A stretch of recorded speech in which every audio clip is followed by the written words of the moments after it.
नमस्कार, मैं हूं पूजा सिंह। स्वागत है आप सभी का आपके अपने राजपथ और बुलंद आवाज पर। दोस्तों, आज जिस बारे में बात करने जा रही हूं वो विषय मुझे जितना राजनीतिक लगता है उससे कहीं ज़्यादा सामाजिक लगता है। सामाजिक इसलिए कि क्योंकि वो सीधा समाज से जुड़ा हुआ है। वो समाज जिसमें हम और आप सब मिलजुल कर रहते हैं। बहुत पहले, देश की आज़ादी से पहले जो देश की व्यवस्था थी, जिस तरीके का व्यवहार दलितों और आदिवासियों के साथ था, उसी सबको मद्देनज़र रखते हुए देश में इस वर्ग के लिए ख़ास तौर पर डॉक्टर भीमराव अंबेडकर बाबा साहेब ने जब संविधान की रचना की, तब उसमें आरक्षण की व्यवस्था की गई इस वर्ग के लिए। क्योंकि जो समाज के लोग थे, जो मुख्य धारा से जुड़े हुए लोग थे, वो जिस तरीके का व्यवहार और बर्ताव इस वर्ग के साथ करते थे, ये व्यवस्था ज़रूरी थी।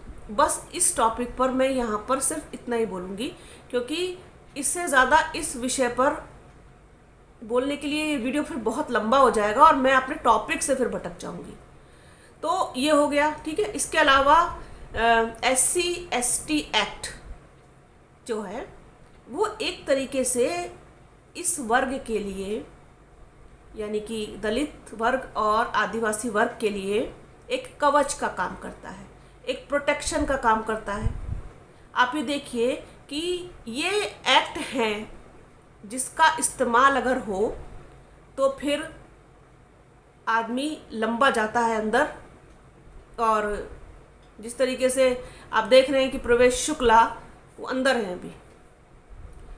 अब दिक्कत क्या है कि कुछ लोग जिनको ये लगता है कि इस देश में जिन लोगों को आरक्षण मिला हुआ है, जिन लोगों को इस एक्ट के तहत एक प्रोटेक्शन मिला हुआ है, वो हटना चाहिए, वो नहीं होना चाहिए। तो शायद कुछ चिढ़ है, कुछ गुस्सा है, कुछ विरोध सा है अंदर से, तभी इस तरीके की हरकत आज तक भी, आज की डेट तक भी ये लोग इस समाज के साथ, दलित वर्ग के साथ, शोषित वर्ग के साथ, आदिवासी वर्ग के साथ करते हैं आज तक भी। जैसे हाल ही की कुछ घटनाएं हैं अभी। सबसे पहले तो मध्य प्रदेश के सीधी डिस्ट्रिक्ट का वो कांड, मूत्र विसर्जन कांड, दलित व्यक्ति के ऊपर किया गया, आदिवासी व्यक्ति के ऊपर किया गया। इसके साथ ही ये घटना जब तक ठंडी भी नहीं हुई थी, एक 11 साल की मासूम अबोध आदिवासी बच्ची के साथ बलात्कार किया, सामूहिक बलात्कार किया। इसके साथ ही अभी आपने देखा होगा 2-3 दिन पहले ही एक दलित युवक से पैर चटवाए गए। इसके साथ ही राजस्थान में तमाम घटनाएं हुई ऐसी। बच्चे को पानी पीने के लिए रोक करके और उसको बुरी तरीके से मारा पीटा गया और बच्चे की दर्दनाक मौत हो गई। इसके साथ ही साउथ में, आई थिंक तमिलनाडु में, मुझे याद नहीं आ रहा इस समय, दलितों की पानी की टंकी में मलमूत्र घोल दिया गया। हैंडपंप पर पानी लेने गए तो वहां पर दलितों की पिटाई की गई। एक अबोध सी बालिका ने, बच्ची ने बगिया से फूल तोड़ लिए तो पूरे दलित समाज का बहिष्कार कर दिया गया। मतलब जिस चीज़ को दलित छू लेंगे, जिस चीज़ को दलित इस्तेमाल कर लेंगे या आदिवासी इस्तेमाल कर लेंगे, फिर वो छूने योग्य नहीं रहती। ये है, बहुत संवेदनशील टॉपिक है। मैं इसको बहुत ज़्यादा संवेदनशील बनाना नहीं चाहती, बस मुद्दे की बात आपसे करना चाहती। तो कुल मिला के ये है कहानी कि इस देश में SC/ST एक्ट होते हुए तो ये स्थिति है दलितों की और आदिवासियों की। तो अगर ये ना होता तो क्या स्थिति होती, आप सोचिए, अंदाजा लगाइए इस चीज का। क्या वो लोग ऐसे, सबको नहीं कह रही मैं, सब नहीं ऐसे, मैं भी अपने आप को अगर इस जगह पर रख के देखूं तो मुझे इतना सा भी भेदभाव, अंतर किसी भी धर्म से, किसी जाति से मुझे नहीं लगता, मेरे परिवार में किसी को नहीं लगता। तो मेरे जैसे बहुत सारे लोग हैं जिनको किसी के कुछ भी होने से कोई फर्क नहीं पड़ता।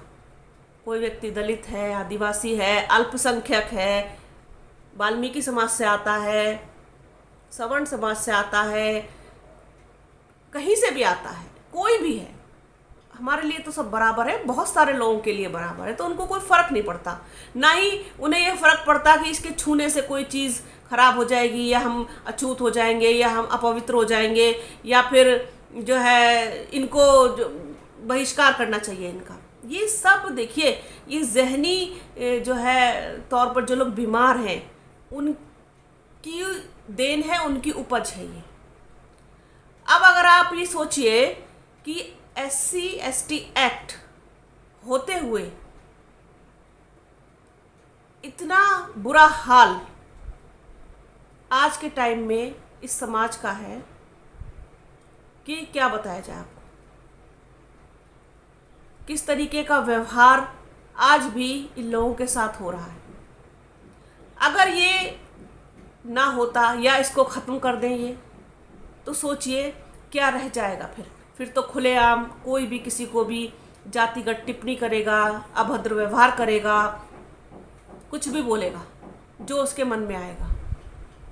अभी कम से कम ये तो है कि बोलने से पहले आपको सोचना है, समझना है कि हम किसी के ऊपर जातिगत टिप्पणी ना करें। इसके लिए हमें दंड मिल सकता है, क्योंकि दंड का प्रावधान है। और ये सारी शक्ति दी है संविधान ने।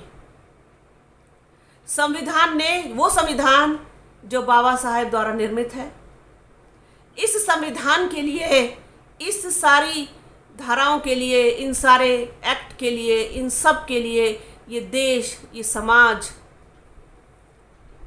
सदैव आभारी रहेंगे बाबा साहेब अम्बेडकर के, सदैव सदैव आभारी रहेंगे। अदरवाइज आप ये देखिए कि जिस तरीके से दलितों की बेटियों पर, आदिवासियों की बेटियों पर, बहनों पर जिस तरीके से अत्याचार होता है, जिस तरीके से उनके साथ दुष्कर्म की घटनाएं सामने आती हैं, जिस तरीके से उनके शोषण की घटनाएं सामने आती हैं। हालांकि स्थिति तो देश में ये है फिलहाल महिलाओं के लिए कि वो बेटियां चाहे दलितों की हों, चाहे आदिवासियों की हों, चाहे किसी भी समाज की हों, किसी भी धर्म जाति की हों, उनकी स्थिति बहुत ख़राब है।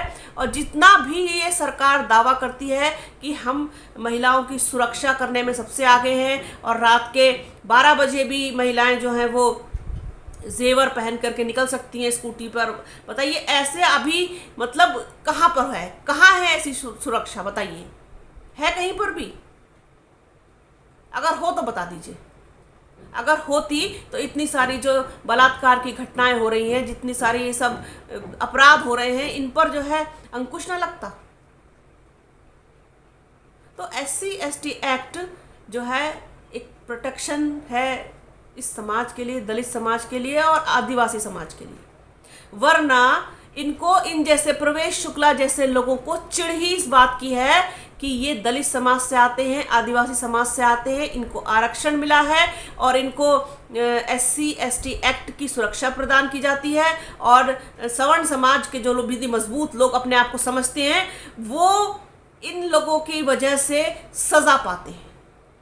एक चिढ़ है, एक खुन्नस है, एक दिमागी दिवालियापन है, एक मानसिक बीमारी है इन लोगों के अंदर। ये लोग जो इस तरीके से सोचते हैं और इस तरीके की तमाम हरकतों को ये अंजाम देते हैं। किसी भी सभ्य समाज में इस तरीके की घटनाएं जितनी भी होती हैं, चाहे वो दूल्हे को घोड़ी पर चढ़ने को लेकर के हो, या फिर पानी को पीने को लेकर के हो, या फिर ये पेशाब कांड हो, चाहे फिर वो मलमूत्र वाला कांड हो, मतलब वो कुछ भी हो, चाहे वो चप्पल चटवाने वाली हरकत हो, मतलब ये सब इतनी अमानवीय और क्रूर हरकत है कि किसी भी सभ्य समाज में इनके लिए कोई स्थान नहीं है। आरक्षण की व्यवस्था, इन तमाम एक्ट की व्यवस्था इसीलिए की गई कि उनके साथ इस तरीके का व्यवहार, क्योंकि हमारे यहाँ तो मतलब आप समझ सकते हैं कि इतनी ज़्यादा धर्मों में, जातियों में, उपजातियों में पूरा समाज बटा हुआ है कि क्या बताएं।